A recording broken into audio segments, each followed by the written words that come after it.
José, muy buenas noches. Qué placer tenerte acá en el programa. Buenas noches, Mercedes. Siempre es un gusto saludarte y agradecido por las gentilezas que tienes de participarme en tu programa. A tus órdenes y a la espera de las preguntas y del conversado que podamos tener entre nosotros. Juan José, tú eres el experto como parte de IBASEC, por la experiencia que tienes como coronel de la PNP.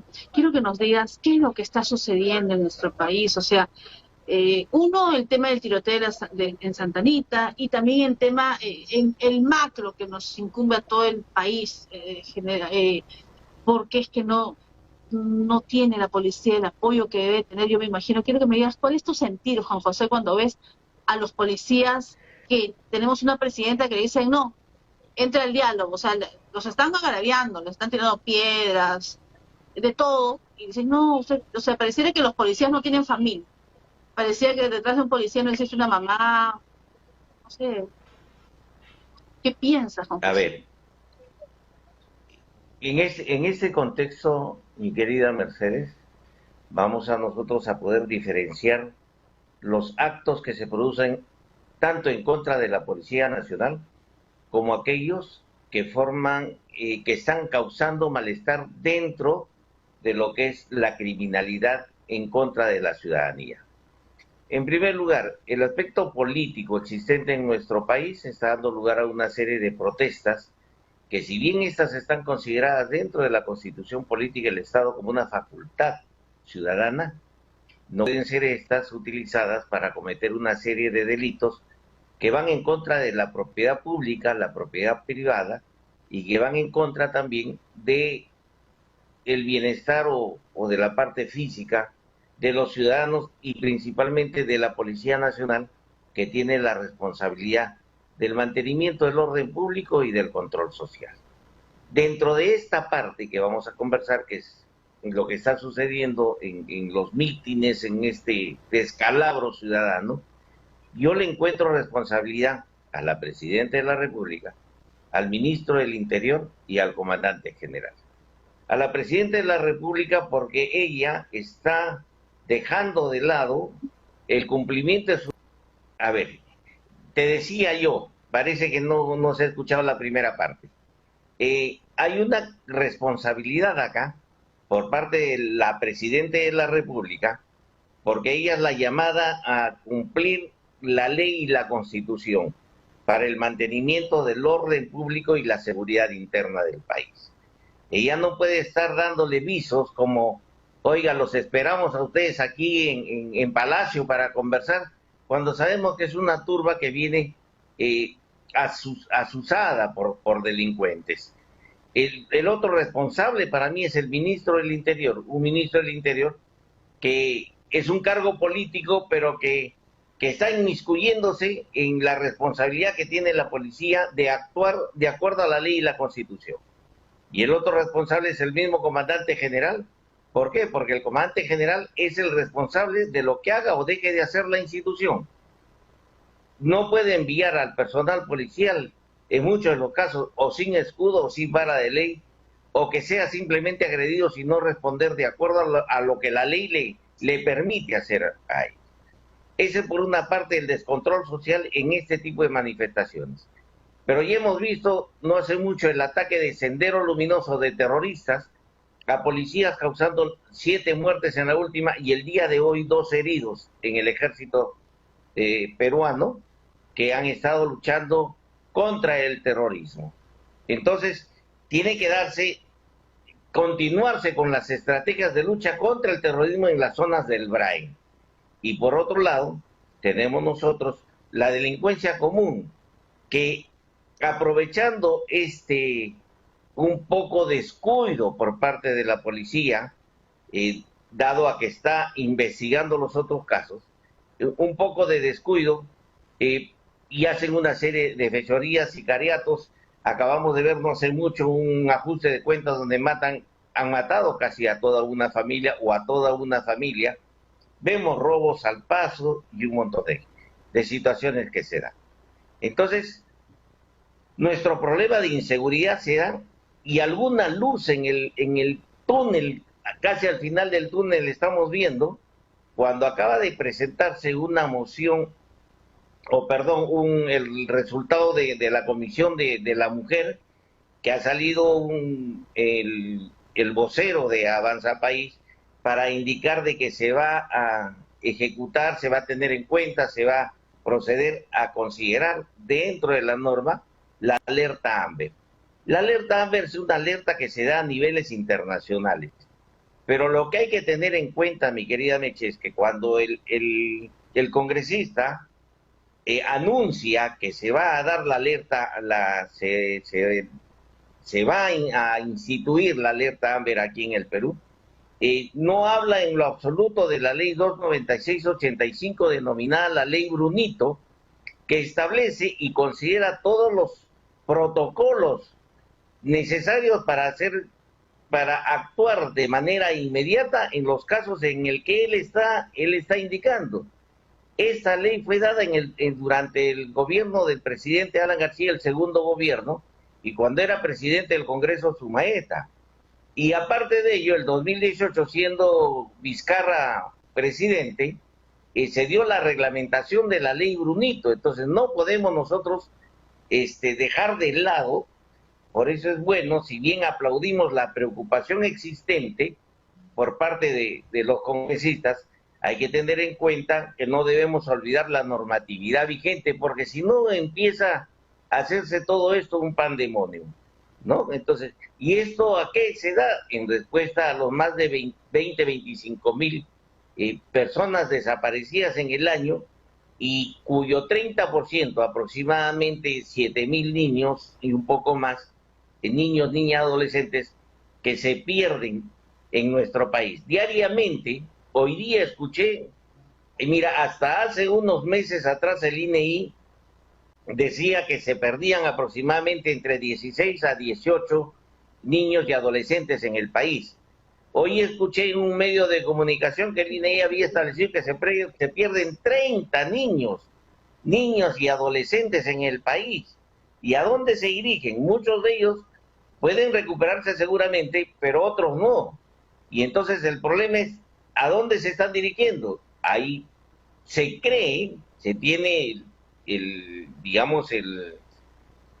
lo establecido es que pueden estar dirigidos estos niños a lo que es la minería ilegal, a lo que es la trata de personas y lo que es la pornografía y el abuso infantil, y algo que es más peligroso que no se puede descartar, mi querida Mercedes, y que incluso lo dijo un congresista puneño, al tráfico de órganos humanos.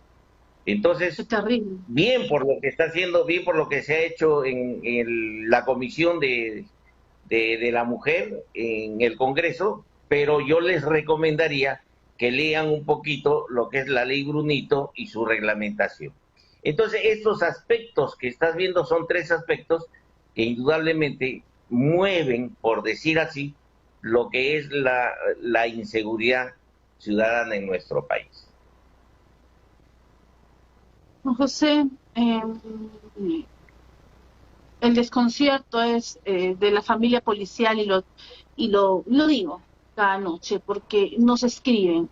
Yo entiendo que hay gente que participa de estas marchas asusadas porque quizás no entienden y a veces dicen quieren cambio de constitución y ni siquiera la han leído y porque no, así se aciertan y entienden por qué están protestando, ¿no? Pero bueno, lo hacen. El que lo hace de manera inocente podría pasar. Hablamos de los que ya utilizan medios delictivos y que agregan a la policía. Y hablamos de la familia policial porque nos escriben y dicen, Mercedes, ¿qué pasa? ¿Por qué al policía tiene que soportar ese maltrato? Y no tan solo un maltrato, o sea, ahí estamos no tan solo un tema de vejamen, estamos hablando ya directamente de lesiones graves, estamos hablando de gente que ya está terminando con discapacidad, o sea, a esos extremos estamos llegando, Juan José, al no respeto total de la policía, y eso no se daría en lugares como Estados Unidos, o sea, es un crimen. No, acá mi sobrina, en Estados Unidos, dime, ¿eso pasa? Imposible, que le falte ese respeto a un policía, ¿dónde terminas? En la cárcel. Si terminas en la cárcel y si por ahí sacas un machete o algo por el estilo, terminas en el cementerio. Una anécdota muy colosal, me acuerdo yo, un delincuente se enfrentó a la policía en Estados Unidos y murió como consecuencia de haberle disparado. Los policías le hicieron frente y le dispararon, terminó con el cuerpo con 46 balas en el cuerpo.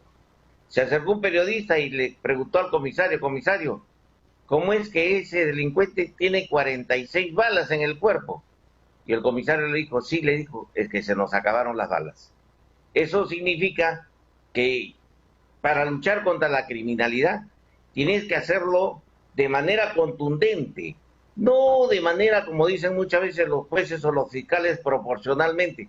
Mira, ven, no hay la proporcionalidad de actuar del Policía Nacional y lo que llaman los juristas la proporcionalidad no es que yo te ataque con un cuchillo y tengo un cuchillo para defenderme, yo una piedra y yo tengo otra piedra, tú una pistola y otra pistola, no. La proporcionalidad debe ir en razón de lo que yo defiendo. El delincuente está atacando no solamente al policía, está atacando a la sociedad en su conjunto, está atacando a niños, niñas, adolescentes, adultos mayores, personas, los está atacando. Y el policía que defiende a la sociedad tiene que hacer uso de las armas que le da el Estado para proteger a su comunidad.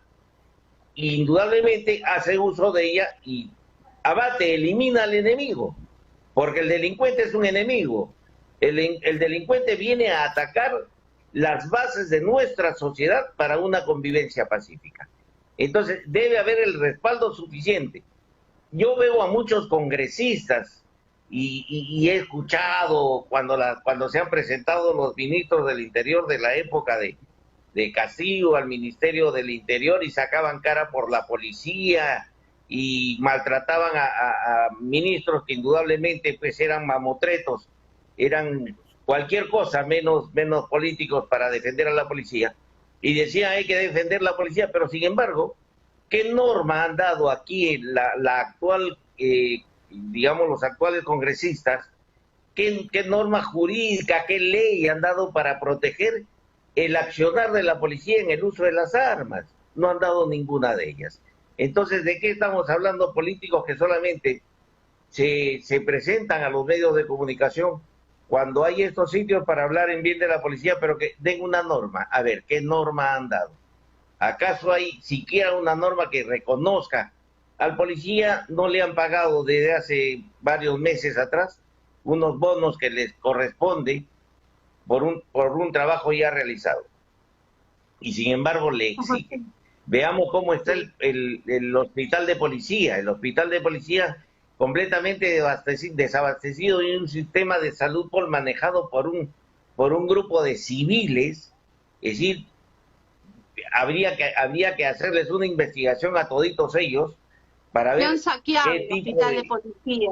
Hay que decirlo así, o sea, de verdad es un saqueo dentro del hospital de policía, porque el pobre policía que se supone que debería estar respaldado por su hospital si algo pasa, porque la señora Boluarte, ella es muy llana y muy solícita de decir, bueno, entren al diálogo, vayan. Entonces ella, que tiene tanto poder de diálogo y se lo digo casi todos los días en este programa, entonces que vaya con este poder tan superior que tiene, entonces ella debe ir. Entonces, como ella habla de tener cautela, entonces deberíamos saber si ella se para al frente de toda esa turba y vamos a ver si no le hacen nada, pues, ¿no?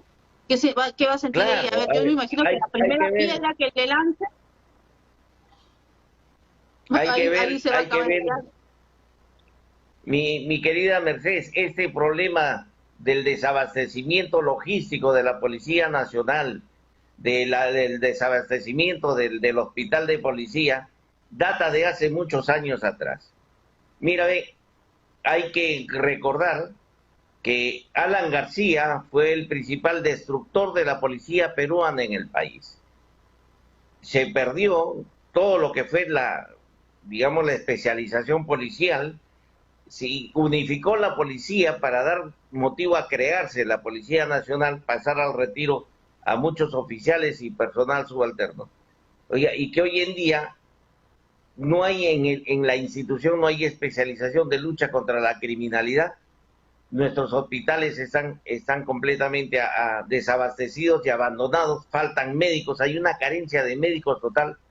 Tengo la oportunidad de conversar con gente que está muy metida en el comando de la Policía Nacional y me hacen saber su malestar porque me convierto en oportunidades como las que tú das en el vocero de ellos, de la institución policial, para dar a conocer todos estos, lo que está sucediendo. Entonces no es posible, no es posible. Y hago responsable, como te digo, tanto a la presidenta como al ministro del Interior, pero principalmente al comandante general de la Policía Nacional, que es su responsabilidad que el personal se encuentre preparado y bien abastecido logísticamente para hacer frente a esta turba y con la Constitución y la ley al frente para dar respuesta como debe ser y no ser agredidos tan cobardemente como esos delincuentes. Juan José, muchas gracias, como siempre es un placer tenerte acá en el programa, trayendo esa voz que uno debe llevar, ¿no? Acerca de la situación real de la policía. Muy buenas noches. Buenas noches, Mercedes, y hasta una próxima oportunidad. Hasta una próxima oportunidad. Ha sido el general Juan José Santibáñez de IBASEC.